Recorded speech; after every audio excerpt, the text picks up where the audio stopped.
YouTube channel world of sociology student. हम लोग जो इम्पॉर्टेंट क्वेश्चन की सीरीज़ चला रहे थे उसी इम्पॉर्टेंट क्वेश्चन की सीरीज़ में आज हम 101 क्वेश्चन से स्टार्ट करेंगे, क्योंकि हमारा 100 क्वेश्चन पूरा हो चुका है। और जो स्टूडेंट्स ने अभी तक पहले वाले क्वेश्चंस को नहीं देखा है वो प्लेलिस्ट में जाकर इम्पॉर्टेंट क्वेश्चन की जो सीरीज़ है 1000 की वो देख सकते हैं। ओके। और आप मेरे यूट्यूब में तो आप लोग मेरे से जुड़े ही हैं, साथ ही साथ आप टेलीग्राम चैनल से भी जुड़ सकते हैं। टेलीग्राम चैनल की लिंक मैंने डिस्क्रिप्शन बॉक्स में दे दी है। ओके, सो स्टार्ट करती हूँ मैं। हमारा क्वेश्चन नंबर फर्स्ट है 101 क्वेश्चन। पीटर ब्लॉक के अनुसार सामाजिक विनिमय में कौन सा पुरस्कार सबसे कम व्यवहार है? तो इन्होंने सामाजिक विनिमय की जो बात करी है उस पर पुरस्कार की ये बात करते हैं जो सबसे कम व्यवहार है। तो इसमें पहले हम ऑप्शंस देखते हैं। ऑप्शन ए है सम्मान, ऑप्शन बी है अनुपालन, ऑप्शन सी है धन, ऑप्शन डी है अनुमोदन। तो पीटर ब्लॉक के जो विनिमय के संबंधी सिद्धांत में ये पुरस्कार कम व्यवहार है वो है धन। ठीक है, धन को इतना इन्होंने नहीं माना है। अब आगे बढ़ते हैं। हमारा क्वेश्चन नंबर 102 है।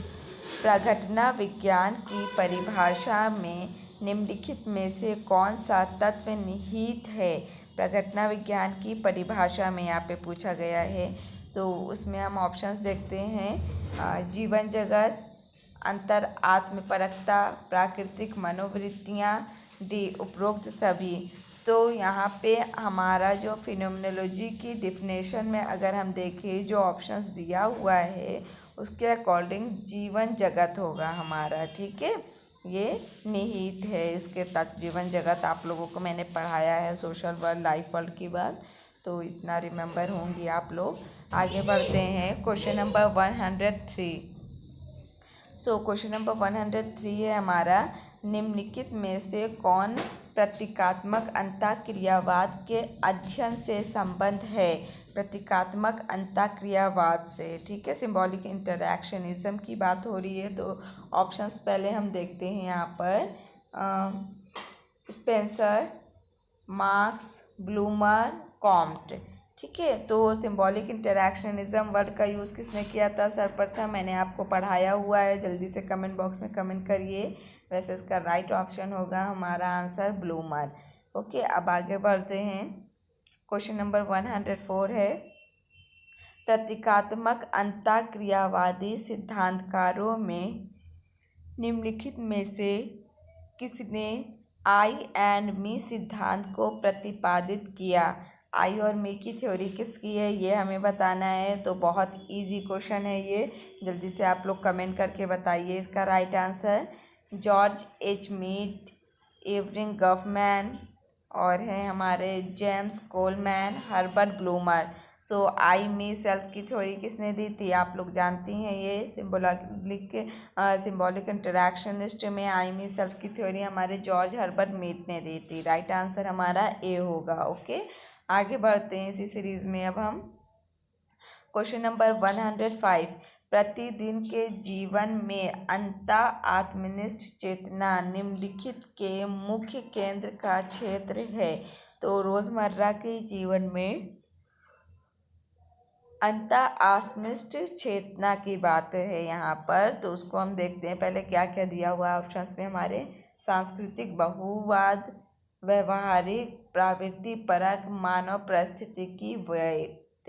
ठीक है, तो यहाँ पे स्टूडेंट देखिए जो बात हो रही है प्रतिदिन के जीवन में अंतः आत्मनिष्ठ चेतना, तो ये प्रवृत्ति परक हमारा राइट आंसर होगा। ठीक है स्टूडेंट, ये क्वेश्चन आया हुआ है, थोड़ा टिपिकल क्वेश्चन है, इसको आप लोग याद रखिएगा कि प्रवृत्ति परक जो हमारे रोज़मर्रा के जीवन में आत्मनिष्ठ चेतना का मुख्य केंद्र है। ओके, क्वेश्चन नंबर 106 है हमारा, समाज विज्ञान साहित्य में प्रघटना शास्त्र शब्द का प्रयोग सर्वप्रथम किसने किया? देखिए यहाँ पे समाज विज्ञान साहित्य में पूछा गया है, तो क्वेश्चन ध्यान रखिएगा। आगे हम ऑप्शंस देखते हैं। पहले मार्क्स, हिगल, गफमैन, शुट्ज। तो स्टूडेंट सामाजिक विज्ञान साहित्य में फिनोमिनोलॉजी वर्ड का यूज़ शूड्स ने किया था। ये आप लोगों को वैसे आंसर पता होना चाहिए, बहुत इजी क्वेश्चन था ये। क्वेश्चन नंबर 107 है, निम्नलिखित में से अन्योन्य क्रियावाद का एक तत्व नहीं है। तो अन्योन्य क्रियावाद का एक तत्व जो नहीं है वो हमें बताना है। यहाँ पे अभी हम देखते हैं पहले अन्योन्य क्रियावाद मतलब हमारी जो अंतर क्रियावाद का सिद्धांत है वो है। तो यहाँ पे पहला है अहम, दूसरा है हमारा स्व, सी है भूमिका स्वीकरण, डी है हमारा प्रतीक। सो स्टूडेंट यहाँ पर देखिए अन्योन्य क्रियावाद का सिद्धांत का जो तत्व नहीं है वो हमारा अहम नहीं है, ठीक है। स्व हमारे अंतर क्रियावाद में आता है, भूमिका स्वीकरण भी आता है और प्रतीक भी आता है, अहम लेकिन इसका तत्व नहीं है। इसको ध्यान रखिएगा, क्वेश्चन ये भी टफ क्वेश्चन नहीं है वैसे। क्वेश्चन नंबर 108, निम्नलिखित में से समाजशास्त्र की कौन सी शाखा व्यक्तियों द्वारा प्रतिदिन की क्रियाओं का अर्थ लगाने के लिए प्रयोग किए गए सामान्य बुद्धि परक पद्धति का प्रयोग करती है। तो यहाँ पर स्टूडेंट ये वैसे बहुत इजी ये भी क्वेश्चन है, आप लोग जल्दी से आंसर बताइए इसका। यहाँ पे ऑप्शंस देखते हैं हम पहले। प्रतीकात्मक अंतःक्रियावाद, प्रघटनाशास्त्र, निर्जाति पद्धति शास्त्र, उत्तर आधुनिकता, ठीक है। तो स्टूडेंट हमारा क्वेश्चन था कि व्यक्तियों द्वारा दिन प्रतिदिन की क्रिया का अर्थ लगाने के लिए समान बुद्धि पद्धति परक, ठीक है, समान बुद्धि परक पद्धति का यूज़। तो ये किस में होता है हमारा निर्जाति पद्धति शास्त्र में। हम रोज़मर्रा के जीवन का अध्ययन करते हैं और वहाँ पे समान बुद्धि लगाते हैं अर्थों को समझने के लिए, ओके। अब क्वेश्चन नंबर 109 है हमारा, निर्जाति वैज्ञानिक निम्न में से इच्छुक होते हैं। यहाँ पर पहले हम आंसर्स में ऑप्शंस देख लेते हैं।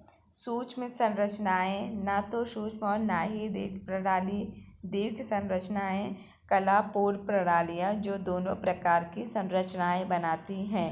तो यहाँ पे पूछा गया था निर्जाति वैज्ञानिक इच्छुक होते हैं, वो इच्छुक होते हैं हमारे ऑप्शन नंबर डी हमारा राइट आंसर है, कला पूर्व प्रणालियाँ जो दोनों प्रकार की संरचनाएं बनाती हैं, ओके।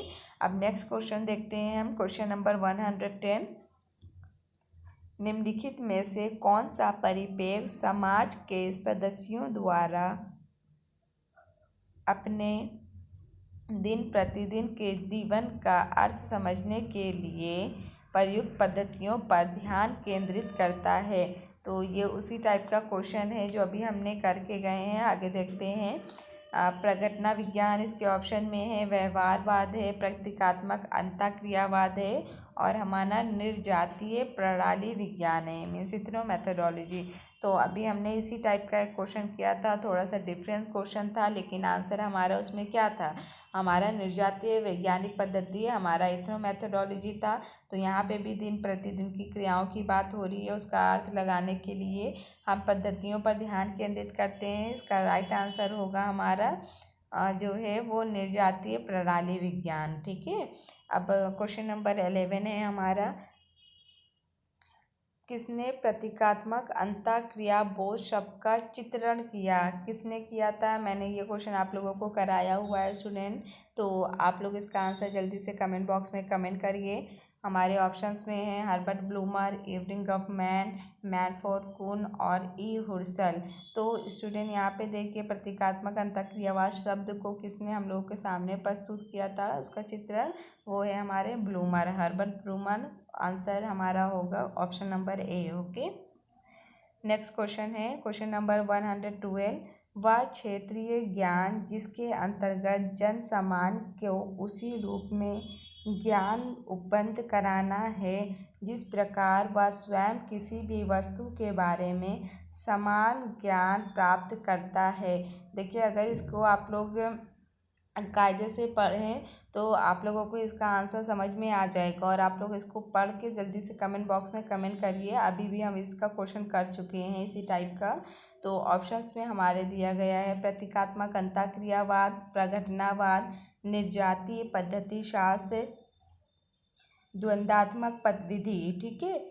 अब इसका जो हमारा आंसर होगा, जैसा कि ज्ञान को उत्पन्न कराने में जिस प्रकार स्वयं किसी भी बारे में समान ज्ञान प्राप्त करते हैं हम, ठीक है, जन समान को उसी के अंतर्गत देखते हैं। तो यहाँ पर देखिए इसका राइट आंसर हमारा जो होगा निर्जाति पद्धति शास्त्र, इथनो मैथोडोलॉजी, ठीक है। अब आगे बढ़ते हैं हम। क्वेश्चन नंबर 113 है हमारा यहाँ पर कि निम्नलिखित में से कौन प्रतीकात्मक अंतःक्रियावाद के अध्ययन से संबंध है। तो आई थिंक ये क्वेश्चन रिपीटेड है आप लोगों का स्टूडेंट। हमारे आंसर ब्लूमर थे, अभी मैं पहले करा चुकी हूँ, गलती से ये रिपीट हो गया है, फिर से मैं आगे बढ़ती हूँ। ये भी क्वेश्चन रिपीटेड है हमारा 114 भी, आत्मनिष्ठ चेतना, ये भी रिपीटेड क्वेश्चन है। समाज विज्ञान साहित्य में प्रघटना शब्द का प्रयोग। आप लोग क्वेश्चन की नंबरिंग चेंज कर लीजिएगा स्टूडेंट। यहाँ से न्यू क्वेश्चन है वो 2 क्वेश्चन मेरा रिपीटेड हो गया था। तो यहाँ पर देखिए घटना शास्त्रीय अंतर व्यक्तिपरकता दर्शाता है। व्यक्तिपरकता क्या दर्शाता है, यहाँ पे हम ऑप्शंस देखते हैं। पहला, आत्मनिरीक्षण के तरीके, अंतःक्रिया के तरीके, व्यक्तियों के अंतःक्रिया के तरीके। डी है तरीके जिसमें व्यक्ति अर्थ का समावेशन करता है। तो यहाँ पे प्रघटना शास्त्रीय अंतर व्यक्तिपरकता, ये मैंने आप लोगों को बताया है अंतर व्यक्तिपरकता के बारे में। तो आप लोग आंसर करिए इसका जल्दी से स्टूडेंट्स। देखिए ये जो दर्शाता है, ये दर्शाता है व्यक्तियों से अंतःक्रिया के तरीके। जब 2 व्यक्तियों में अंतःक्रिया का जो तरीका अपनाया जाता है हमारा, वो होता है ये अंतर सब्जेक्टिविटी, ठीक है। अब आगे बढ़ते हैं। क्वेश्चन नंबर 118 है हमारा, निम्नलिखित में से कौन सी सामाजिक घटना की विशेषता नहीं है। तो विशेषता नहीं है यहाँ पे पूछा गया है। पहले हम देखते हैं गुणात्मकता, ये तो विशेषता होती है सामाजिक घटना की, सोशल फिनोमेनोलॉजी की। और जटिलता भी पाई जाती है इसमें, ठीक है। और यहाँ पे क्या है, सार्वभौमिकता। और डी पहले देख लेते हैं, अमूर्तता। तो अमूर्त होती है लेकिन सार्वभौमिक नहीं होती है, ठीक है। तो हमारा जो राइट आंसर होगा कि क्या विशेषता, यहाँ पे नहीं पूछा गया था, तो सार्वभौमिकता हमारा राइट आंसर होगा। ओके स्टूडेंट, ये क्वेश्चंस को आप लोग नंबरिंग चेंज कर लीजिए, जैसा कि यहाँ पे से हमारा रिपीट हुआ है 113 से, यहाँ से रिपीट हुआ है, ठीक है, 113 से। तो इसको कट कर दीजिए आप, ये वाला क्वेश्चन हमारा, और फिर यहाँ से हमारा क्वेश्चन सही हो गया था। तो यहाँ पे ये वाला जो क्वेश्चन है इसको 113 कर लीजिए, ठीक है, ये 113 कर लीजिए। फिर इसके बाद यहाँ पे 114 कर लीजिए इसको, जो अभी कराया है हमने। इसके बाद 119 है, यहाँ पर देखते हैं कुला किससे संबंधित था। तो यहाँ पर स्टूडेंट देखिए कुला किससे संबंधित था। तो कुला की थ्योरी मैंने आप लोगों को पढ़ाई हुई है। जल्दी से इसका राइट आंसर बताइए आप लोग कि क्या क्या कुला में पाया जाता है। टोबियाना द्वीपवासी, मेलिनोवस्की, अंडमान द्वीपवासी, फ्रेजर। तो स्टूडेंट यहाँ पर देखिए कुला तो हमारा अंडमान द्वीपवासी से नहीं था, क्योंकि अंडमान द्वीपवासी की स्टडी इन्होंने नहीं करी थी। हमारे रेडक्लिफ ब्राउन ने इसकी स्टडी करी थी अंडमान आइसलैंड की। फ्रेजर भी इससे संबंधित नहीं है। लेकिन जो यहाँ पर 2 ऑप्शन है, टोबियाना द्वीपवासी की स्टडी मेलिनोवस्की ने करी थी और उन्होंने कुला विनिमय को वहाँ पे बताया था। तो आंसर में हमारे क्या होना चाहिए, यहाँ पे कोड दिया हुआ है आपका, आंसर हमारा होना चाहिए यहाँ पे 100, यहाँ पे देखिए 19 का आंसर है 1 और 2, ठीक है। तो ये हमारा राइट आंसर होगा। अब आगे क्वेश्चन हम देखते हैं स्टूडेंट्स। सो स्टूडेंट इसको आप लोग 116 कर लीजिएगा, 116 इस वाले को, ठीक है। वो थोड़ा सा शायद टाइपिंग मिस्टेक हो गई है उनसे करने वालों से। देखिए यहाँ पर क्वेश्चन है 116 हमारा, प्रघटना शास्त्र इसके लिए अतिवादी विकल्प है, अतिवादी विकल्प है, ठीक है। तो यहाँ पर अभी हम देखते हैं पहले ऑप्शंस, क्या ऑप्शंस है, प्रकारवाद, उद्विकास, प्रसारवाद, प्रत्यक्षवाद। तो किसका अतिवादी का हमारा विकल्प है, वो है प्रत्यक्षवाद का, ठीक है स्टूडेंट। इस क्वेश्चन को ध्यान रखिएगा। अब जैसा कि ये 116 था, तो आगे भी हम क्वेश्चन कर रहे हैं, रुकिए। स्टूडेंट अभी 116 तक हमने किया है। इसके आगे बढ़ते 117 देखिए हमारा है, लोक विधि विज्ञान से कौन संबंधित है। तो यहाँ पे इथनो मैथोडोलॉजी से कौन संबंधित है बताना है। ऑप्शंस दिया हुआ है, एडमंड हर्सल, पीएच मान, पीवी यंग, सीए मोजर। ठीक है, तो यहाँ पर देखिए हमारे इथनो मैथोडोलॉजी का सिद्धांत किसने दिया था, एडमंड हर्सल ने। तो यहाँ पर इथनो मैथोडोलॉजी से संबंधित है एडमंड हर्सल। ठीक है, अब आगे देखते हैं, हमारा क्वेश्चन है 118 कि घटना शास्त्रीय समाजशास्त्रियों के अनुसार वस्तुनिष्ठ वास्तविकता है। यहाँ पे वस्तुनिष्ठ वास्तविकता की बात हो रही है कि वो क्या है ये बताना है। तो ऑप्शंस में है हमारा अनुभवज वास्तविकता, उपरोक्त में से कोई नहीं, सामाजिक रूप से भागीदारी वाली वास्तविकता, व्यक्तिक वास्तविकता। तो स्टूडेंट यहाँ पर देखिए वस्तुनिष्ठ वास्तविकता, ये मैंने आप लोगों को बताया है कि वहाँ पे किस तरह की रियलिटी की बात होती है, कि अनुभवज वास्तविकता की बात होती है। ठीक है, तो हमारा राइट आंसर ए होगा। क्वेश्चन नंबर 19 है, इनमें से किसने लुकिंग ग्लास सेल्फ थ्योरी का प्रतिपादन किया है। बहुत इजी क्वेश्चन है, मैं आप लोगों को बार बार इसको बताई हुई हूँ, लुकिंग ग्लास सेल्फ थ्योरी। जल्दी से आप लोग इसका आंसर बताइए मुझे। फेजर child, C H. Cooley, M N. Srinivas, G H. Mead. तो लुकिंग ग्लास सेल्फ थ्योरी की सिद्धांत हमारा दिया था, थ्योरी की बात करते हैं कूले। आंसर हमारा बी सही होगा। अब हम आगे बढ़ते हैं स्टूडेंट, यहाँ पर हमारा क्वेश्चन नंबर 20 है, निम्न में से कौन विनिमय सिद्धांत के अध्ययन का केंद्र बिंदु है। विनिमय का केंद्र बिंदु क्या होता है हमको यहाँ पे ये बताना है। हमारे ऑप्शंस में देखिए, जो पहला ऑप्शन है संस्था है, राज्य है, व्यक्ति है कि समूह है। तो विनिमय सिद्धांत में जिसको मेन एक्सचेंज थ्योरी में फोकस किया जाता है, मेन बिंदु जो होता है, केंद्र बिंदु, वो व्यक्ति होता है। ठीक है, आई होप स्टूडेंट आप लोगों को ये क्वेश्चन समझ में आए होंगे, और जो माइनर सी गलती हुई थी उसको आप लोग सुधार लीजिएगा बीच में नंबरिंग को। ठीक है, और अगर आप लोगों को मेरा वीडियो पसंद आया हो, ये क्वेश्चंस आप लोगों को अच्छे लगे हैं, तो चैनल को सब्सक्राइब कर दीजिए, लाइक कर दीजिए और ज़्यादा से ज़्यादा शेयर कीजिए। ठीक है, और कोई भी आप लोगों को इशू हो तो आप उससे रिलेटेड कमेंट कर सकते हैं। जैसा कि आज कल स्टूडेंट बोल रहे थे, मैंने कमेंट पढ़ा कि लाइव नहीं आई थी मैं, तो मैं कल लाइव क्लासेस मैंने ली थी कुछ टाइम के लिए, लेकिन शायद आप लोग ने लेट ज्वाइन किया था, तो अब वो देखती हूँ मैं। आज भी लाइव क्लासेस है ये हमारी। ठीक है, आई होप आप लोगों के लिए ये वीडियो बहुत हेल्पफुल रहा हो। Thank you so much.